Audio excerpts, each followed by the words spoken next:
In the aftermath of issuing his recent executive orders, including barring individuals from 7 predominantly Muslim countries from entering the U.S., President Donald Trump has plenty of critics in the Muslim world.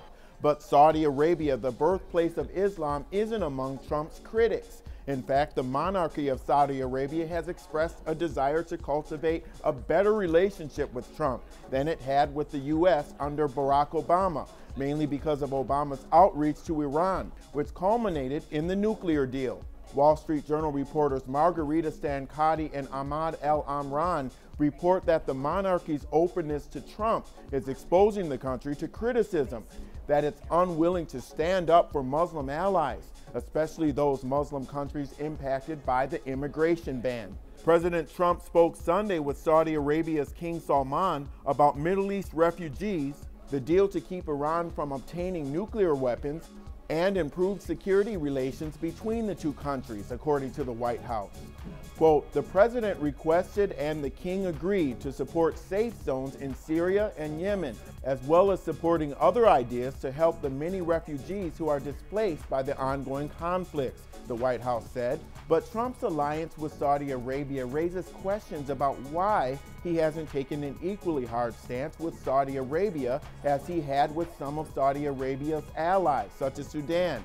Saudi Arabia has produced more extremists that went on to carry out attacks on U.S. soil than any of the other countries directly affected by the ban. Osama bin Laden, the late head of Al-Qaeda, was from one of the kingdom's most prominent business families, and 15 of the 19 September 11th hijackers were Saudi. In fact, only Tunisia has contributed more foreign fighters to Islamic State.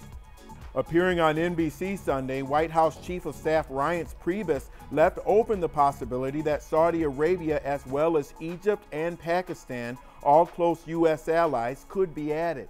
Perhaps other countries needed to be added to an executive order going forward, but in order to do this in a way that was expeditious, in a way that would pass muster quickly, we used the 7 countries that have already been codified and identified by both the Obama administration and the Congress. But former New York City Mayor Rudy Giuliani, who helped draft the executive order, told Fox News on Saturday that Saudi Arabia wasn't included because, quote, it's going through a massive change, adding that, quote, it's not the old Saudi Arabia, unquote.